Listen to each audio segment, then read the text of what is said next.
President Trump. President Donald Trump. Trump's tariffs. Automaker Stellantis is temporarily halting production. Plants closed up all over the country. You know, we've lost 90,000 plants since NAFTA, if you think of that, and about 6 million jobs.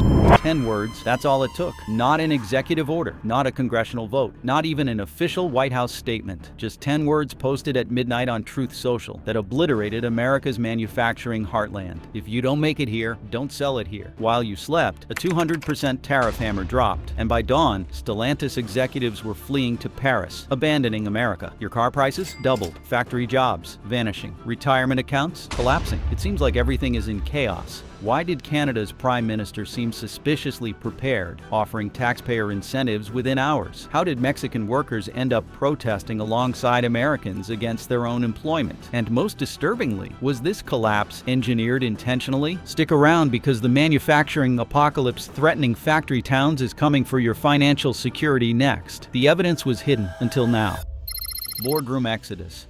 The news arrived without warning, but Stellantis was eerily prepared. Inside Stellantis headquarters, emergency meetings convened immediately. Corporate jets carried executives from Auburn Hills, Michigan to Paris, where the company's European leadership gathered to assess the damage. The boardroom atmosphere shifted from shock to calculation with unsettling speed. Financial analysts presented the brutal mathematics of a 25% tariff on the company's North American operations. Profit margins in the automotive industry typically hover between 6 and 8% in healthy markets. The tariff effectively eliminated all profitability for vehicles produced outside American borders, but sold to American consumers. Every transaction would now generate loss rather than revenue. Stellantis had invested billions in manufacturing facilities across North America, with 44,000 employees in the United States alone. Yet the company maintained significant production capacity in Canada and Mexico, particularly for its highest margin products: Jeep Grand Cherokees, Dodge Chargers, and Ram trucks. The strategic map of North America that had guided corporate decisions for decades was now worthless. Internal memos leaked almost immediately. Stellantis had frozen hiring across all U.S. operations. Plant investment halted. Supplier contract renewals suspended. Engineers in Michigan received instructions to prepare transition documents for alternate facilities, corporate euphemism for plants outside American borders. That's when the real plan emerged. Not just a temporary retreat, but a comprehensive continental realignment. Opportunity and devastation.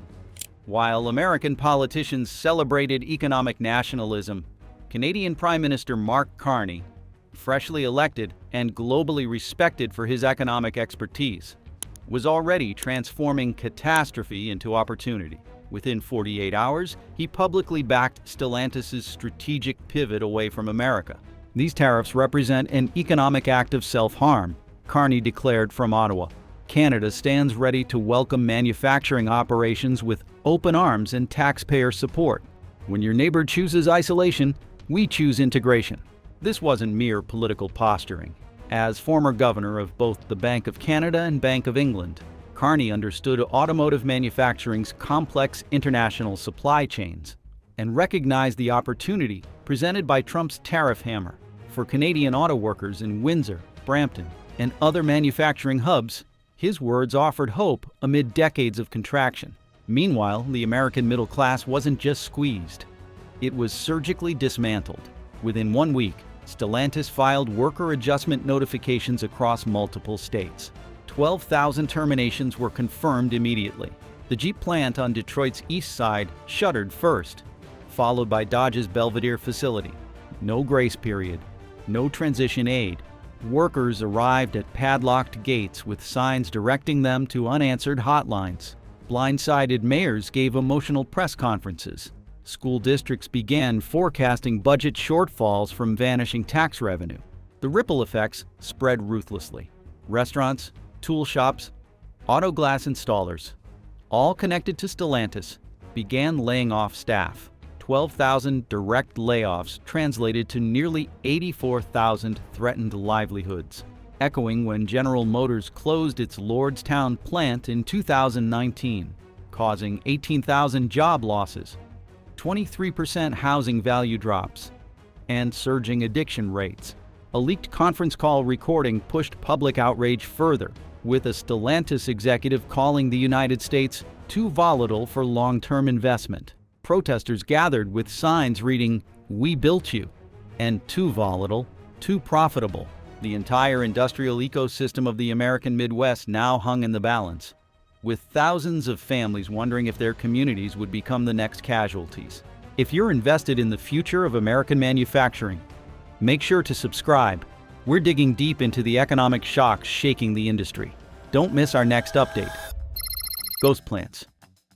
What happened next would alter the landscape of North American manufacturing forever. The statistics told only part of the story. 12,000 confirmed layoffs became 20,000, then 35,000 as Stellantis systematically dismantled its American presence. 5 major assembly plants stood empty, their parking lots vacant except for security vehicles making periodic rounds. Production lines that once pulsed with activity 24 hours a day fell silent. Inside these ghost plants, the economic carnage could be measured with clinical precision. Each assembly facility represented approximately $800 million in capital investment, now sitting idle. Every day of inactivity cost communities approximately $1.5 million in lost wages. Municipal tax bases contracted by 30% in manufacturing-dependent regions, triggering emergency budget meetings in city halls across the industrial Midwest. The supply chain collapsed with mathematical inevitability. Tier 1 suppliers, companies providing components directly to Stellantis assembly plants, laid off 18,000 workers within 3 weeks. Tier 2 suppliers, providing materials to component manufacturers, cut another 22,000 positions. The automotive ecosystem, carefully constructed over decades of integration, unraveled in a matter of weeks. The demographic profile of affected workers compounded the crisis. The average Stellantis employee was 47 years old, with 22 years of specialized manufacturing experience. Most lacked college degrees, but earned comfortable middle-class salaries, averaging $75,000 annually. Their skills, highly valuable within automotive manufacturing, offered limited transferability to other industries. Across the border, a different story was unfolding, one of opportunity, expansion, and strategic welcome. Windsor's windfall. This wasn't just about cars anymore. It was about survival. The Windsor assembly plant became ground zero for the Canadian response. When 3,200 workers received notification that production would pause for 2 weeks, the initial reaction was panic. James Stewart, president of Unifor Local 444, gathered his membership for an emergency meeting. When they called us in, they were pretty clear with us. Stewart explained, there were numerous factors going into this, but the direct result was the announcement by Donald Trump about the tariffs. The workers here are devastated. For every member in the assembly plant, there are about 8 people in the supply chain. We have 5 Tier 1 suppliers right here in Windsor, plus a whole host of second and third tier suppliers, both unionized and non-unionized. The human toll became immediately apparent. Canadian auto workers typically earned between $70,000 and $85,000 annually. Employment insurance and supplementary unemployment benefits provided approximately 65% of their wages during temporary shutdowns. For workers in the supply chain lacking supplementary benefits, income dropped to 45%. Most will have a hard time getting through this, Stewart acknowledged. We're a border town. People have joked that Windsor is a suburb of Detroit for a long time. We're really interconnected. We go there for sports events, concerts, dinner with our families. We have family back and forth. There's a real sense of betrayal. Ontario Premier Doug Ford echoed this sentiment. I've mentioned this over and over again. A tariff on Canada is a tax on Americans. This is just one company, one sector, not to mention all the other sectors. The numbers revealed something no one expected. The very policy designed to protect American jobs had become their greatest threat. Moving day. The equipment exodus became a visual manifestation of economic retreat. Within 48 hours of Stellantis' pullback, Prime Minister Carney's administration rolled out a comprehensive economic fast-track package for advanced manufacturing. Ontario and Quebec received immediate subsidies. Permitting timelines were slashed from 18 months to 8 weeks. The Canadian Broadcasting Corporation ran wall-to-wall coverage, showing politicians welcoming Stellantis executives to newly opened regional offices. By the second week, something surreal began happening across Michigan and Ohio. Flatbeds with Canadian license plates arrived at shuttered American plants. Manufacturing equipment, robotic welding arms, custom jigs, precision die presses, was methodically unbolted, loaded, and driven north. The infrastructure of American manufacturing literally rolled across the border. Videos emerged of former American workers watching their factory equipment leave town under foreign flags. One clip showed a tearful employee standing curbside as his former workstation passed by on a trailer headed to Ontario. That image became the unofficial symbol of what many began calling Detroit's new surrender. The corporate calculation was ruthlessly efficient. Each automated welding station represented an investment of approximately $3 million.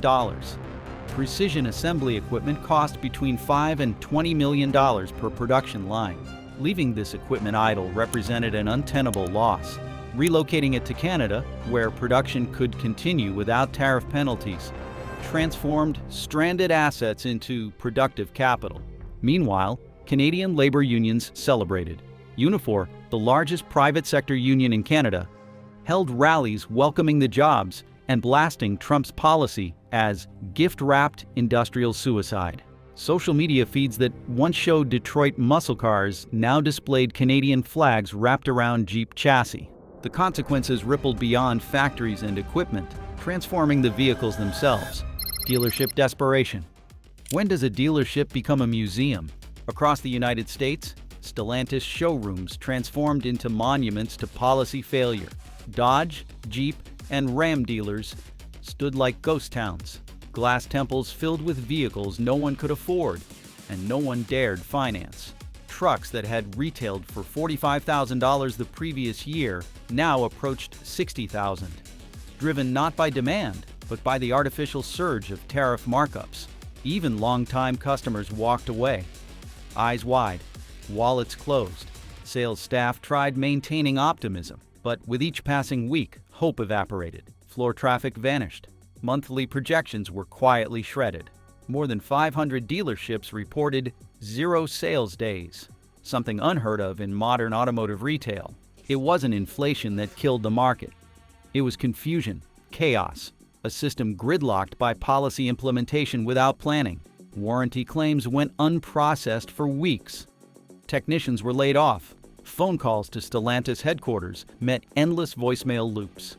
Emails bounced. Franchise owners watched their balance sheets bleed red, unsure whether to persevere or surrender. In a desperate act of defiance, nearly 300 dealerships filed a lawsuit against Stellantis. The claim: breach of contract, abandonment. Some argued it wasn't just about lost revenue, it was about betrayal. The historical parallels were impossible to ignore. During the automotive consolidation of the 1980s, approximately 2,300 dealerships closed nationwide. The current situation threatened to eclipse that figure within 6 months. Each dealership represented an average of 42 jobs and $2.5 million in annual payroll.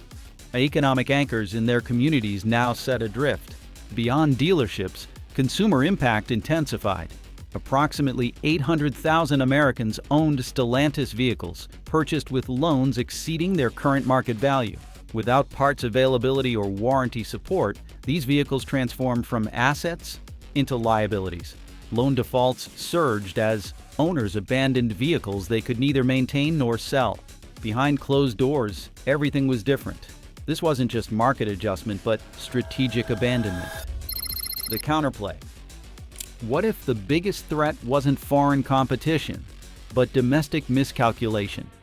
While American politicians celebrated economic nationalism, Canadian Prime Minister Mark Carney executed a sophisticated economic counteroffensive. His administration unveiled an $8 billion manufacturing resilience package, directly responding to American tariffs and calibrated to capitalize on Stellantis' strategic pivot.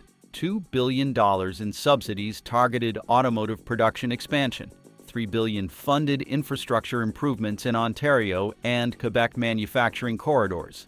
Another billion accelerated workforce development for advanced manufacturing skills.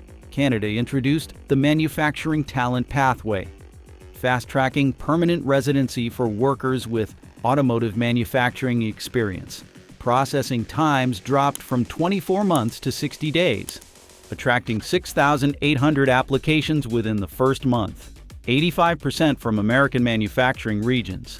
Ontario reported a 430% increase in manufacturing investment inquiries. Quebec established an automotive investment concierge service for single-window regulatory approval. The economic calculation proved straightforward. American tariffs increased costs of Canadian-made vehicles by 25%, while Canadian incentives reduced manufacturing costs by approximately 20%. Solidarity shattered. In Mexican manufacturing cities, Stellantis workers initiated spontaneous solidarity strikes supporting their American counterparts. Workers held bilingual signs declaring, "We build together," and "El futuro not fronteras." Unprecedented cross-border solidarity in an industry typically fragmented by national boundaries. Maria Gutierrez, a 20-year veteran at Stellantis' Saltillo plant, explained, "My cousin worked at Belvedere. Same company, same vehicles, same family. Now he has nothing while I still have my job. This is not competition. This is destruction." Mexico filed a comprehensive WTO complaint challenging American tariffs as violations of multiple trade agreements. Trade Minister Eduardo Ramirez stated, "This is not economic policy. It's colonial behavior dressed up in patriotism." Mexican officials coordinated with Canadian and European counterparts behind diplomatic channels. The solidarity proved short-lived. Stellantis began replacing striking Mexican workers and resumed production, not for American markets, instead focusing on Europe, Asia, and South America. Europe's opportunity. In Stellantis Amsterdam headquarters, strategic planners developed the Continental Rebalancing Initiative, corporate euphemism for American manufacturing abandonment. $6 billion previously earmarked for American facility modernization redirected. $2 billion to Brazil, $1.5 billion to Poland, $1.2 billion to Morocco, and $1.3 billion to India. Stellantis wasn't alone. Volkswagen announced a 12-month pause on Tennessee expansion. BMW delayed a $2 billion South Carolina investment. Mercedes-Benz shelved plans for electric vehicle production in Alabama. The European Commission supported this corporate recalibration through policy adjustment. Manufacturing incentives for reshoring production from politically unstable markets appeared in regulatory guidelines. Research funding for supply chain resilience through geographic diversification increased 300%. The European Investment Bank created a €7 billion facility for automotive manufacturing transitioning away from volatile trade environments. When asked about American manufacturing plans, Volkswagen Group CEO Oliver Bloom responded, "We continuously evaluate our global footprint based on market conditions, regulatory environments, and long-term stability considerations. Recent developments have necessitated certain recalibrations." Alliance reformation. Mark Carney orchestrated a closed-door meeting in Toronto with top trade envoys from Mexico, Germany, and the European Union. Subsequently, he unveiled the framework for the North American Fair Trade Pact, a trilateral agreement between Canada, Mexico, and the European Union, deliberately excluding the United States. The new pact offered streamlined logistics, reduced customs friction, and priority trade lanes. Analysis suggested the arrangement could reduce cross-border transaction costs between participating regions by 28%. Canadian Parliament fast-tracked mirror tariffs on American-made farm equipment, diesel engines, and automotive components. Exports from John Deere, Caterpillar, and General Motors faced instant 25% cost increases in Canadian markets. The historical significance reshaped continental relationships. North American economic integration had proceeded under American leadership since World War II. This emerging structure inverted the relationship completely, with Canada now coordinating international trade relationships, while the United States stood isolated. Agricultural impacts proved particularly severe. Canadian ports refused to process American grain shipments without additional documentation, creating extensive delays. Iowa corn farmers reported estimated losses of $400 million within a single month. Carney framed these measures not as retaliation but as economic self-defense. In a televised address, he explained, "Canada remains America's steadfast ally and friend. However, friendship requires mutuality. When policies target our economic sovereignty, we must respond with proportional measures." European Commission President Ursula von der Leyen publicly endorsed Canada's approach as measured, appropriate, and constructive, unlike the unilateral American actions that precipitated this unfortunate situation. Post-war economic integration hung in the balance as carefully constructed relationships unraveled rapidly. Stellantis breaks silence. The corporate silence shattered with brutal efficiency. After weeks of calculated withdrawal, Stellantis addressed the crisis from Paris. Not New York, not Detroit. The message wasn't for American ears, but European investors. 3.7 million viewers across 27 countries watched as automotive titans unveiled their American abandonment. The United States is no longer viable for predictable investment, the company declared. These tariffs make stable production impossible while we navigate costly electric vehicle transitions. We cannot subject shareholders or workers to this regulatory chaos. Markets responded instantly. Stellantis stock, down 22% since the tariff announcement, rebounded 15% during the 30-minute address. Trading volume exploded to 8 times normal levels. Then came the killing blow, $6 billion in new investments, none destined for American soil. Brazil, Poland, Morocco, India, these would receive the manufacturing lifelines once promised to American communities. North America would be served exclusively from Canadian and Mexican operations moving forward. "We remain committed to American customers," Stellantis claimed, "but must protect our business from unpredictable policy shifts." The ruthless mathematics revealed all. 17% savings through production consolidation, 12% efficiency improvement through supply chain reconfiguration, 23% margin protection through tariff avoidance. Deutsche Bank analyst Jürgen Müller captured the corporate calculation. Stellantis has transformed American protectionism into competitive advantage. They emerge leaner, more globally diversified, and strategically resilient. In Washington, the announcement landed like artillery fire on an administration already engulfed in economic flames. The manufacturing retreat wasn't just beginning, it was already strategically complete. White House chaos. Your retirement savings? They just became a bargaining chip in a game of economic brinkmanship. Inside the White House, the administration's unified front cracked under the weight of economic reality. Top economic advisors clashed over how to handle the unfolding crisis. Treasury officials presented data showing catastrophic impacts across manufacturing sectors. National Security Council members warned about international relationship damage. Political strategists highlighted polling collapses in manufacturing states crucial for re-election. Some urged immediate tariff revision, arguing that policy adjustment represented prudent adaptation rather than retreat. Others demanded doubling down, suggesting that corporate departures merely created opportunities for American manufacturers.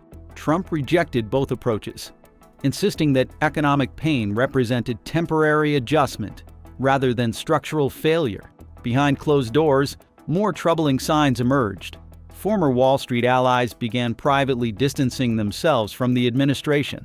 Hedge fund managers who had championed economic nationalism now liquidated positions in manufacturing and shifted portfolios toward internationally diversified companies, less exposed to retaliatory tariffs.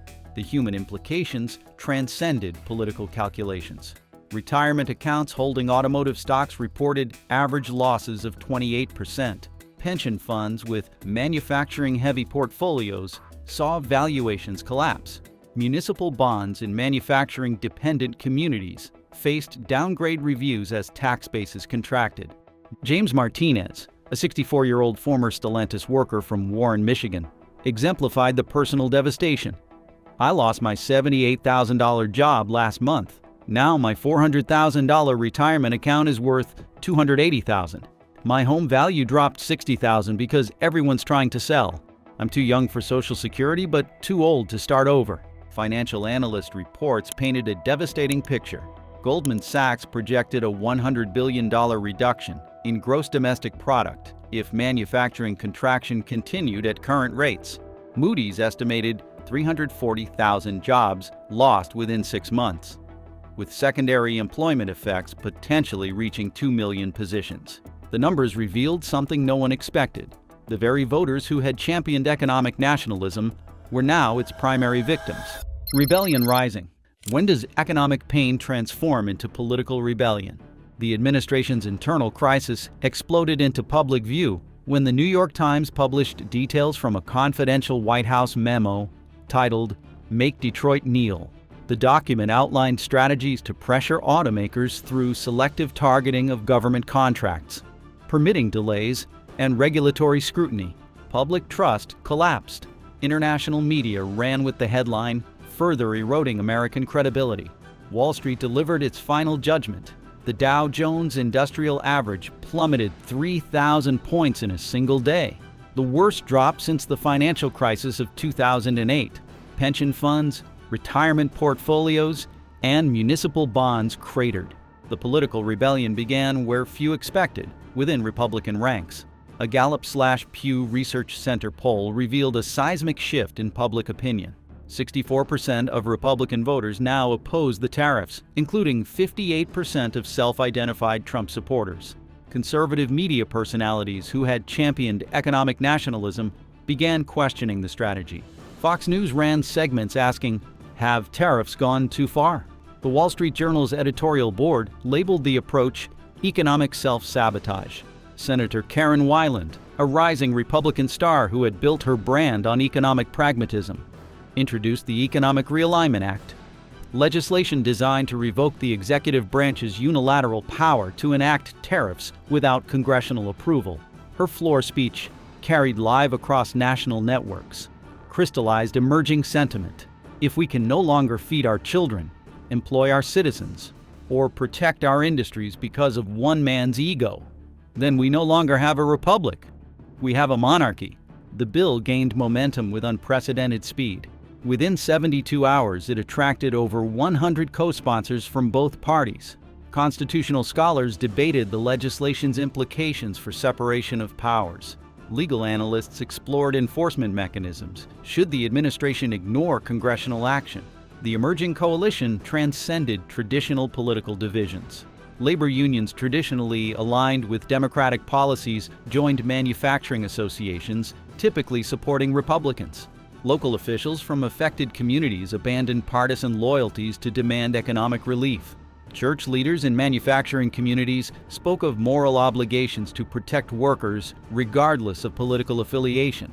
What came next would test the very constitutional order itself, transforming an economic policy dispute into a governmental crisis. Manufacturing's future. This wasn't just about cars anymore. It was about the future of American manufacturing itself.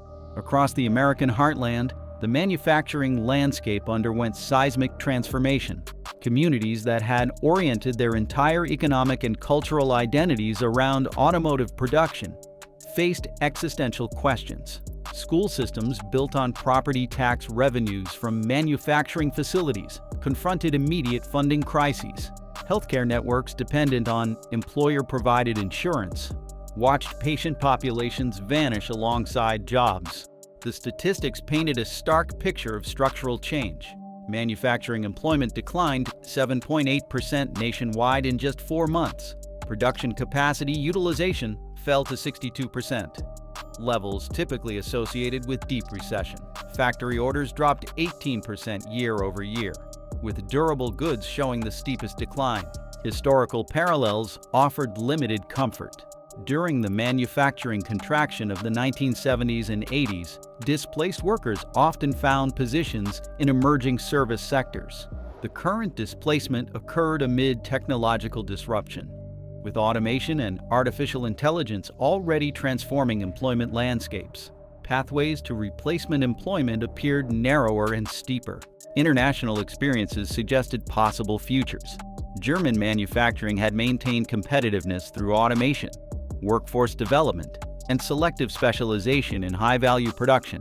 South Korea had transitioned from low-cost manufacturing to technology-intensive production through coordinated industrial policy. Japan had leveraged quality control methodologies to support premium positioning. American manufacturing faced fundamental questions about identity and direction. Mass production of standardized goods increasingly shifted to regions with lower costs and fewer regulatory constraints. High-value, specialized manufacturing required workforce skills, infrastructure, and policy support that had atrophied in many American regions. Some bright spots emerged from the wreckage.